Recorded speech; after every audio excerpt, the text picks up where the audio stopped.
देखिए देखो mid point theorem हम बता चुके हैं, ठीक है।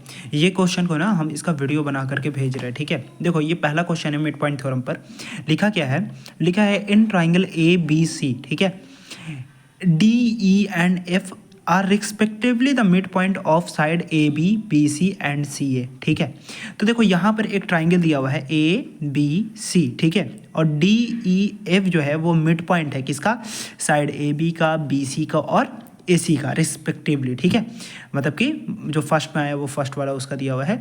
Show that triangle A B C is divided into 4 congruent triangles, ठीक है।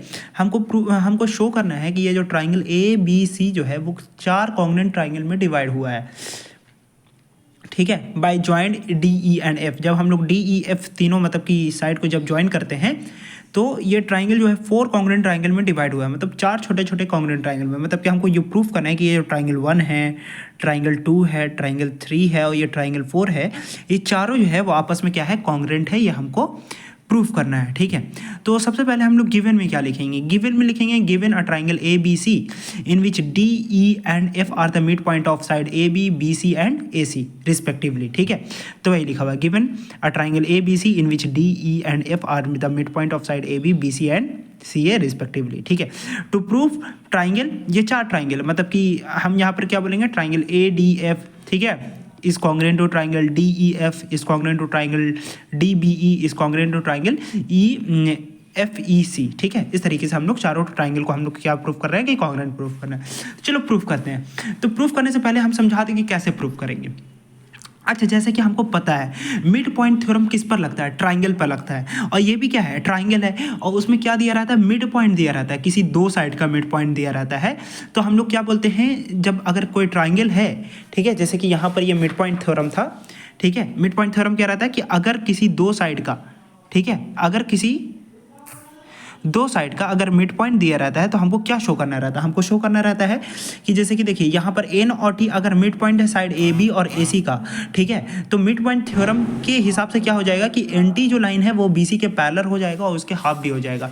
तो उसी तरीके से हम लोग यहाँ पर क्या करेंगे, प्रूफ करेंगे। ए बी को हम लोग क्या मानेंगे, बेस मानेंगे, ठीक है। तो अब ए बी को बेस मानते हुए यहाँ पर क्या हुआ कि अब हम लोग ए बी को बेस मानेंगे, ठीक है। इस तरीके से सीधा ट्राइंगल को रखेंगे। अब हमको क्या दिख रहा है, एफ और ई क्या है, वो मिड पॉइंट है किसका, साइड ए सी का और बी सी का। तो हम लोग क्या कह सकते हैं कि एफ ई और ए बी ये दोनों साइड के आपस में पैरेलल है। ये वाला एफ ई और ए बी ये दोनों साइड के आपस में पैरेलल है। और हम लोग मिड पॉइंट थ्योरम का यूज करके ये भी बोल सकते हैं कि F E is equal to half A B, ठीक है। तो अच्छा, अब देखो अगर एफ ई ए बी के पैरेलल है तो क्या हम लोग ए डी और एफ ई को भी दोनों को पैरेलल बोल सकते हैं, क्योंकि part of parallel side are also parallel. ये दोनों पैरेलल था और ये पैरेलल साइड का पार्ट है, तो ये और ये साइड भी दोनों आपस में पैरेलल होगा, एफ ई और ए डी भी, ठीक।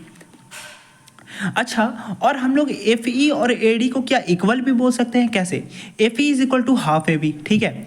तो अगर क्या मेरा एफ ई जो है is equal to half A B है, ठीक है, तो हम लोग एफ ई को हाफ ए बी की जगह पर हम लोग क्या लिख सकते हैं, ए बी का आधा, ठीक है। और डी क्या है, हमको मिड पॉइंट है, गिवन है, तो ए डी क्या उसका हाफ हुआ कि नहीं हुआ, तो हम लोग हाफ ए बी के जगह पर क्या हम लोग ए डी लिख सकते हैं। क्यों लिखे, क्योंकि D is the mid point of, क्योंकि D is the mid point of side A B, ठीक है। ए बी का क्या है, ये मिड पॉइंट है, ठीक है। इस तरीके से हम लोग यहाँ पर क्या लिख दिए, F E is equal to A D. चलो अब हम लोग देखेंगे in quadrilateral A D E F, ठीक है। तो एफ ई और ए डी ये दोनों आपस में पैरेलल भी हो गया, ये दोनों साइड। अच्छा, ये दोनों साइड क्या इक्वल भी है, तो अगर ये दोनों साइड आपस में पैरेलल भी हो गया, ठीक है, और ये दोनों साइड अगर आपस में इक्वल भी हो गया, क्या हम लोग बोल नहीं सकते कि ए डी और एफ ई ये जो पेयर है मतलब कि क्वाड्रिलेटरल का, हम लोग जानते हैं कि if one pair of opposite sides of a quadrilateral are equal and parallel then it is a parallelogram. तो ए डी और एफ ई ये दोनों आपस में पैरेलल भी है और इक्वल भी प्रूव हो गया, तो क्या हम लोग बोल नहीं सकते कि ए डी ई एफ एक पैरेललोग्राम है। और हमको दिख रहा है डी एफ क्या है, डायगोनल है इस पैरेललोग्राम ए डी एफ का, तो क्या हम लोग बोल सकते हैं कि diagonal of a parallelogram divide into two congruent triangle, हम लोग ये वाला थ्योरम भी पढ़े हैं। तो इस थ्योरम को हम लोग अप्लाई करके डायरेक्टली हम लोग क्या बोल सकते हैं कि क्योंकि ए एफ क्या है, डायगोनल है पैलोग्राम ADEF का, तो क्या हम लोग बोल सकते हैं कि ट्राइंगल 1 और ट्राइंगल 2 दोनों आपस में कॉन्ग्रुएंट है। ठीक है, तो इस तरीके से मेरा क्या हो गया, ट्राइंगल 1 जो है वो कॉन्ग्रुएंट हो गया किसके, ट्राइंगल 2 के। तो ये पहला इक्वेशन बन गया हमारा। ठीक है, फर्स्ट इक्वेशन कि ट्राइंगल 1 और ट्राइंगल 2 आपस में कॉन्ग्रुएंट है। सिमिलरली हम लोग क्या देखेंगे, अब हम लोग देखेंगे इन क्वाड्रिलेटरल FDBE। सेम, अब सारा काम हमको सेम करना है सारे ट्राइंगल के लिए, एक के लिए जैसा किए सारे ट्राइंगल के लिए वैसे ही करेंगे। अब हम लोग लेकिन देखेंगे पैलोग्राम चेंज करेंगे। ठीक है, क्योंकि अभी हम लोग 1 को लिए हुए थे ट्राइंगल को, अब हम लोग 1 को नहीं लेंगे, 3 को लेंगे, मतलब इस वाले पूरे पैलोग्राम में आएंगे हम लोग, सॉरी क्वाड्रिलेटरल में आएंगे FDBE। अच्छा, क्या ये क्वाड्रिलेटरल FDBE एक पैलोग्राम है? कैसे? क्योंकि FE और AB आपस में पैरेलल था और DB इसका पार्ट है, तो क्या FE और DB भी आपस में पैरेलल होगा, क्योंकि part of parallel side are also parallel. ठीक है, तो FE और DB ये दोनों आपस में पैरेलल हो गया। अच्छा, क्या ये दोनों इक्वल भी है? क्योंकि हम लोग जानते हैं और by using mid point theorem FE is equal to half AB। FE जो है वो AB के आधा के बराबर है, तो क्या हम लोग हाफ AB की जगह पर हम लोग DB लिख सकते हैं, तो FE is equal to DB हो गया प्रूफ। तो उसी तरीके से हम लोग बोल सकते हैं कि इन quadrilateral FDBE FE is parallel to DB and FE is equal to DB. So if one pair of opposite sides of a quadrilateral are equal and parallel, then it is a parallelogram. Therefore we can say that FDBE is a parallelogram. And we know that diagonal of a parallelogram divide into two congruent triangle. So triangle 2 is congruent to triangle 3, क्योंकि ये एक diagonal है और ये diagonal दोनों triangle को opposite, दोनों triangle को क्या करता है, diagonal of a triangle divide into two congruent triangles. ठीक है, 2 कॉन्ग्रुएंट ट्राइंगल में डिवाइड कर देता है डायगोनल। तो क्या ये जो क्वाड्रिलेटरल है इसका ये जो पैरेललोग्राम है FDBE और DE इसका डायगोनल है, तो ये जो है 2 कॉन्ग्रुएंट ट्राइंगल में डिवाइड कर दिया, मतलब कि ट्राइंगल 2 और ट्राइंगल 3 दोनों जो है आपस में कॉन्ग्रुएंट है। तो क्या हम लोग यहाँ पर दूसरा इक्वेशन भी लिख सकते हैं कि जो ट्राइंगल 2 है इज कॉन्ग्रुएंट टू ट्राइंगल 3, हम लोग बोल सकते हैं। ये दूसरा इक्वेशन हमको पता चल गया। ठीक है, अच्छा अब हम लोग क्या देखेंगे, अब हम लोग थोड़ा सा इसको ऐसे रोटेट करेंगे। अब रोटेट करेंगे, अब हमको क्या दिख रहा है, अब बेस क्या है, अब बेस है मेरा BC। ठीक है, BC अब बेस है। अच्छा, हमको ये दिख रहा है कि ये और ये जो है वो मिड पॉइंट है, किसका, साइड AB का और AC का। तो क्या हम लोग मिड पॉइंट थ्योरम का यूज करके देख सकते हैं, अब इसको बेस मानेंगे और ये दोनों देख रहे हैं हम लोग मिड पॉइंट है ये दोनों। ठीक है, तो क्या ये इसका पैरेलल और इसका हाफ भी होगा by using mid point theorem. ठीक है, तो अब हम लोग क्या देखेंगे, इन क्वाड्रिलेटरल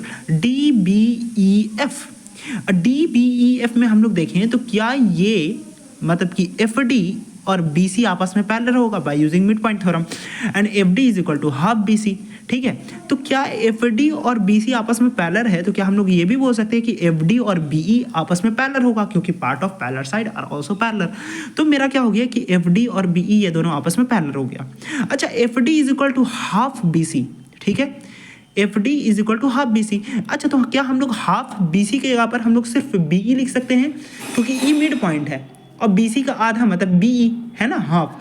तो FD is equal to BE हो गया। ठीक है, और FD और BE आपस में पैरेलल भी हो गया। Therefore we can say that FDBE is a parallelogram and diagonal of a parallelogram divide into two congruent triangle. Therefore triangle 2 and 3 are congruent with each other. ठीक है, तो यहाँ पर हम लोग एक और चीज लिख सकते हैं, क्या लिख सकते हैं कि triangle 2 is congruent to triangle, कौन सा था, सॉरी 2 और 3 को हम लोग ऑलरेडी प्रूव कर चुके हैं, तो हम लोग ये वाला नहीं करेंगे। 2 और 3 को नहीं करना था, क्योंकि 2 और 3 को हम लोग ऑलरेडी प्रूव कर चुके थे। हम लोग 2 और 4 को करना था। ठीक है, 4 बाकी था, क्योंकि हम लोग 2 को 1 के बराबर भी कर दिए थे, 2 को 3 के बराबर भी कर दिए थे, और 2 को 4 के बराबर करेंगे हम लोग। ये वाला नहीं करेंगे, हम लोग ये वाला पैलोग्राम नहीं चूज़ करेंगे, क्योंकि हम लोग पहले ही चूज़ कर चुके थे। ये वाला पैलोग्राम चूज़ करेंगे और सेम चीज़ करेंगे कि यहाँ पर ये जो है वो इसके पैरेलल होगा, FD is parallel to BC और therefore FD is parallel to CE, मतलब कि पार्ट ऑफ पैरेलल साइड और ऑल्सो पैरेलल। तो FD और EC ये दोनों क्या हो गया, आपस में पैरेलल हो गया। अच्छा, क्या FD और EC जो है वो आपस में इक्वल भी होगा? कैसे? FD is equal to half BC बोल सकते हैं, और बी सी का आधा मतलब C E, therefore F D is equal to C E. तो ये दोनों आपस में पैरेलल भी हो गया, ये दोनों आपस में इक्वल भी हो गया। Therefore we can say that F D E C is a parallelogram and the diagonal of a parallelogram divided to two congruent triangle, therefore triangle 2 is congruent to triangle 4। ठीक है, और देयरफॉर इसलिए क्या हो गया यहाँ पर ट्राइंगल 2 और ट्राइंगल 4 क्या हो गया आपस में कॉन्ग्रुएंट हो गया। इसको हम लोग इक्वेशन 3 कह देंगे। ठीक है, अच्छा अब देखो यहाँ पर कि क्या है, देखो ट्राइंगल 2, ये जो ट्राइंगल 2 है वो किसके कॉन्ग्रुएंट है, ट्राइंगल 1 के। ठीक है, ट्राइंगल 1 के। अच्छा यही ट्राइंगल 2 जो है वो किसके कॉन्ग्रुएंट है, मतलब ट्राइंगल 3 के भी कॉन्ग्रुएंट है, तो हम लोग इसको ऐसे भी लिख सकते हैं ट्राइंगल 3। अच्छा यही ट्राइंगल 2 जो है वो ट्राइंगल 4 के भी कॉन्ग्रुएंट है, तो इसको हम लोग ऐसे भी लिख सकते हैं ट्राइंगल 4। ठीक है, मतलब कि ये जो ट्राइंगल 2 है, 1 है, 3 है और 4 है, ये सारा क्या हो गया आपस में कॉन्ग्रुएंट हो गया। देयरफॉर हमको यही प्रूफ करना था कि ये चारों ट्राइंगल के आपस में कॉन्ग्रुएंट होगा। ठीक है, तो हम लोग यहाँ पर प्रूफ कर दिए, तुमको समझ में आया होगा, यहाँ पर कोई प्रॉब्लम नहीं होगा। ठीक है, तो वीडियो से समझ में आया तो देखे बोलना, तो फिर हम अगला नेक्स्ट वीडियो फिर बना करके भेजेंगे। ये इसका पूरा सॉल्यूशन दिया हुआ है। ठीक है, सॉल्यूशन एक बार पढ़ना, जैसे हम लिखे हैं ठीक है वैसे लिख सकते हो। ठीक है, बस समझ में आना चाहिए। चलो ठीक।